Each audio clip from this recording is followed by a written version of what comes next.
Welcome back to Eyewitness News Everywhere. If you're one of the many people taking advantage of the nicer weather to do your spring cleaning, listen up. Our next guest is here to help us figure out what to do with all that stuff that you've got. Chris Gammill is with 1-800-GOT-JUNK, and he says what looks like garbage may actually be an item that you'll need to recycle. Chris, we appreciate having you here, and I am so curious about this because I would imagine you would come across a lot of people who say, hey, how can I get rid of this, and have no idea where to go and what to do? That's right. You know, this is the time of year when everybody's spring cleaning, getting rid of stuff, decluttering their closets, attics, and basements. And invariably they have things that they don't know what to do with. Paints, chemicals, solvents, you know, computers, things like that. We just can't throw them in the landfill anymore because they contain things like lead and cadmium and all kinds of bad for the environment items. So what are the main things that people need to look for? You obviously alluded to paints and things like computers. What are some of the basic things that you find in people's homes that really need to be recycled? Right. Well, you know, one of the big things everybody has, I mean, every cell phone we have now, everybody's car has a battery in it. Everything we use now seems to have a battery.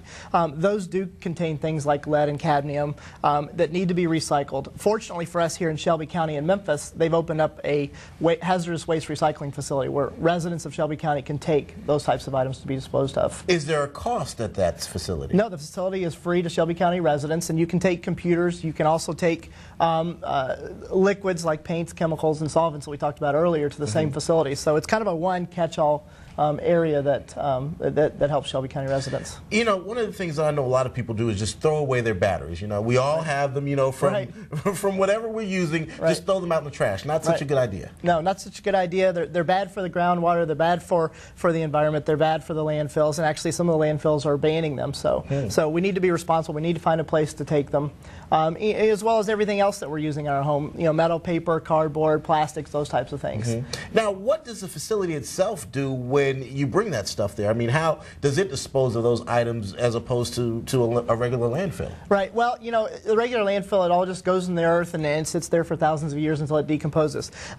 What the county's doing and what most municipalities are trying to do is find environmentally safe places to break these down into their basic components, recycle them, reuse them in new components, or make sure that if they can't be recycled into new components, that they at least find a safe home where they're not going to affect us, you know, 20, 30 years from now in our groundwater. It seems to me that this is just another example of how communities are really becoming more economic or environmentally friendly and conscious. Right. You know, last weekend we had a big Earth Day celebration in Shelby Farms, and we tried something new at that venue. We actually tried to recycle all the metal, paper, and cardboard at that venue that everybody used throughout the event. We had 10,000 to 15,000 people there. We were able to recycle about 1,000 pounds of, you know, just basic refuse that otherwise would have gone into a landfill. A lot of people also cleaning out their garages these days, finding you know, paint, antifreeze, that kind of stuff. You obviously can't throw that stuff out either. So what do you do with that? You know, you can take it to the Shelby County Waste Recycling Facility. I mean, there's really not a lot of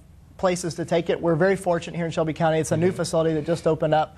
So we just encourage residents to take it. It's open on Tuesdays and Saturdays. Where is it? It's located in Shelby Farms, right behind the new Humane Society. It's real easy. It's open on Tuesdays and Saturdays. Residents can just bring their items by. You know, it seems to me that's kind of a weird place to put it because it is Shelby Farms. You know what I mean? It's a big park, and so it seems to me kind of strange that it would be located there. Right, but the park is kind of on the cutting edge of being an environmental steward, trying to do what's right for the environment. It seems kind of natural that everybody's going there to get you know, a little bit of nature. That it should be the place where we're helping to save nature. Okay, and I mean, obviously, it's such a great thing, and like you say, it doesn't take a whole lot of time, doesn't take a lot of effort, but it can really go a long way in terms of saving the environment. That's true. That's true. The more everybody does, the better off we'll all be. All right, we appreciate the time. Thank you very much for the knowledge. All right, thank you. Just to recap, folks, here are the top 3 things that you need to be recycled, or that need to be recycled or disposed of in an environmentally friendly fashion. First of all, batteries like the ones that you use around your home, and car batteries. All of those need to be recycled. That's because they may contain lead, cadmium, and mercury, which are all bad for the environment, obviously. Paints and solvents and household chemicals are also on the list. You can take those to the Shelby County Hazardous Waste Collection Facility. But first, computers and electronics are also needed to be recycled. And remember, if those gadgets still do work, you can actually donate them to churches or charities. To learn more about the Shelby County Household Hazardous Collection Facility, go to our website, myeyewitnessnews.com. Just click on the midday link on the left-hand side of our homepage.